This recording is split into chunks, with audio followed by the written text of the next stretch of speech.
By the way, today I expected to see a room filled with smiling agents. So I wore my pink tie. Looking at the room, I should have worn my red tie. This is not a pink tie crowd, so I apologize for the pink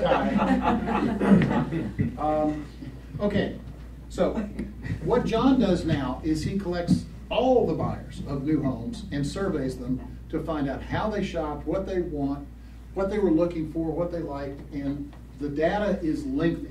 If you were a builder, you'd subscribe to the data and you could pick it up by zip code, you can pick it up by subdivision, you can pick it up by county. What I'm going to give you is Metro Atlanta as a whole. Let's start with transferees. They've always been a very, very important part of the Metro Atlanta market because those are the guys that were always coming in. It used to be that people would think of transferees as when Georgia Pacific moved to Atlanta. But that's not who transferees are for Atlanta. Transferees are the corporate nomads that come through Atlanta all the time. All those little bitty moves. You know, there's something like 400 of the Fortune 500 companies have offices here in Atlanta. Yeah, maybe one guy that's a marketing rep, and today he's in Atlanta, and next year he's in Pittsburgh, and after that he goes to San Diego or whatever. That's what relocation looks like in Atlanta. And that's still continuing, but not as good as it used to be. In 2006, 42% of new home buyers were transferees. Those are people who didn't live in the neighborhood and they moved here and they bought from somebody.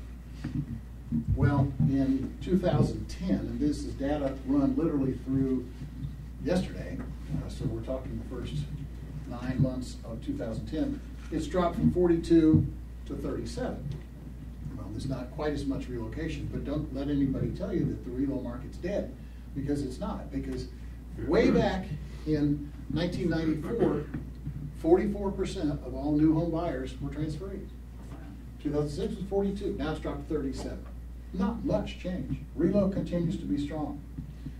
What has changed is first-time home buyers. Used to be that first-time home buyers, and John defines it a little differently than we used to, but typically first-time home buyers were about 30% of the market. And in 2006, they were 24% of the market. In 2010, they're 38% of the market. Why? Well, we've got great deals on houses these days, and for anybody who's a real estate agent, they can't sell the house they're in. They're stuck. So there is another piece of that data that I discovered, which is you've got your first-time home buyer. He's moved out of mom's house, a rental house, a rental apartment, and bought a house. Then you get the first move up.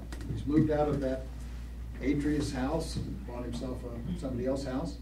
Then there's a second move up, third move up, and the John Whelan move up level.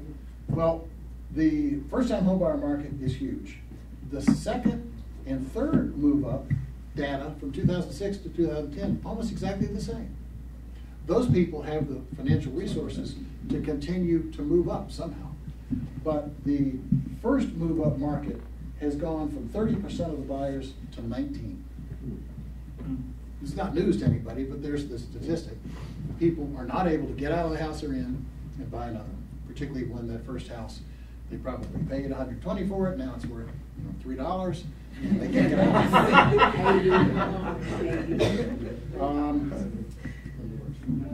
Also, used to be that transferees would come to Atlanta a long time ago. When we first started the company back in the early 80s, and the standard thing was the transferee came in, the real estate agent met him at the airport, they went around and looked at houses for a while, and they bought one. Well, then transferees got a little smarter, and they said, well, maybe we need to figure out where we need to live before we buy, so I'm not getting so many people who say, Douglasville isn't really that close to Conyers, and it's a long drive. But I literally had some of those that would call. Well, now, let's see, in 2006, 20% of the transferees rented for a while before they bought. In 2010, it's 35%. So they're taking longer to buy, presumably, because they're renting for a while. We'll talk about how they shop in just a minute. Transferees, and anybody who's a real estate agent working with transferees, you know this one. Transferees these days are much more likely to use a relo service. That seemed to be really sort of disappearing 5 or 10 years ago to me.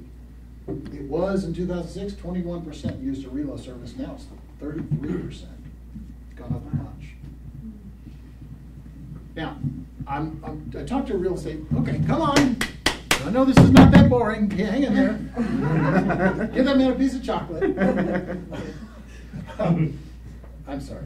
Where was I? Talk to a real estate yeah, how long do they shop? You talk to real estate agents, you hear about, oh man, I worked with this buyer for 4 years, and we showed him houses, and I took him out to see 300 houses. I mean, I've heard those specific stories. Those make great stories, but that's not real.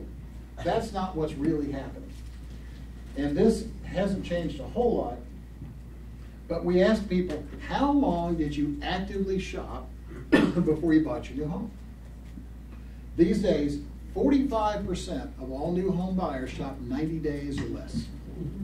And again, John tells me that when they survey resale buyers and ask the same question, they get the same kind of answer.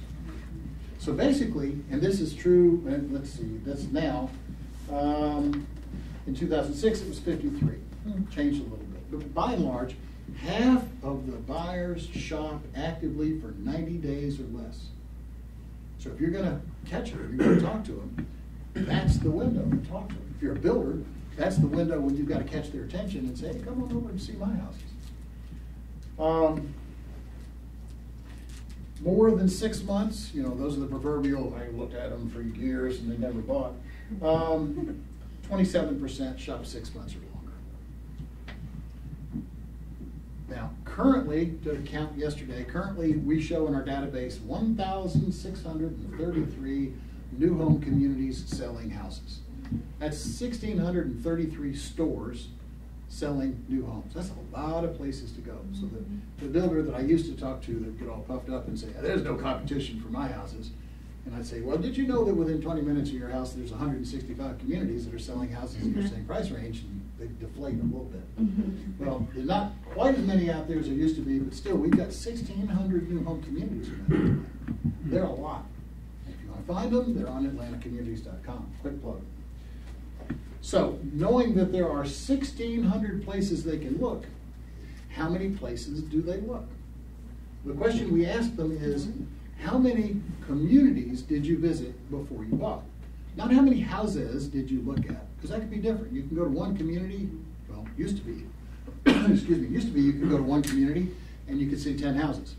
Now, I don't know, maybe you'll see a couple, but nonetheless, it's only one buyer, one traffic unit, one potential sale. So we ask, how many communities did you visit? 66% looked at 10 or fewer communities when they bought.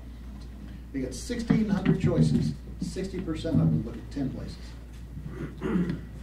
So again, from the builder point of view, your job is to get off of the list of 1,600 and on the list of 10 that they're going to go see. Well, how do they narrow that down? They look at advertising, they look at our website, they look at other websites. They do a lot of work before they start crossing that threshold and visiting houses. Agent usage. Typically, for the 20 years or so that I've been watching, typically 72% of all new homes are purchased with the help of an outside realtor. Right now, it's 73%. In 2006, it was 64%. It was easier to go out and buy a house on your own. Builders were advertising a lot. There were balloons on every corner. There were weekend directional signs. You could go out and get excited by a house. Well, now you're more likely to use a realtor. So 73% used a realtor, an agent, to buy the house.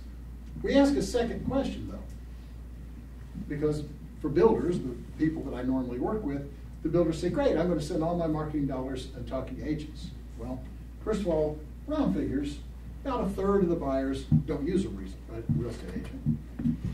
But of that now, 73% that used a real estate agent, half of those people found the home themselves. And they brought in the agent on the back end. We talked to the builder, oh yeah, the realtor parachuted in on the deal at the last minute. And that happens half the time that real estate agents are involved.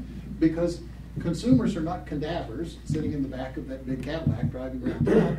they're out there looking. They've got a lot of resources. Back in the 80s, we used to talk about, oh, buyers are smarter than ever. And I'd say, yeah, they read communities. No, they don't. Well, how do you think they got smarter? They didn't just go to college and learn how to shop for a house.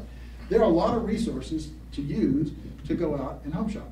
So half the people working with agents are telling the agent where they want to go, and they're the ones finding the house.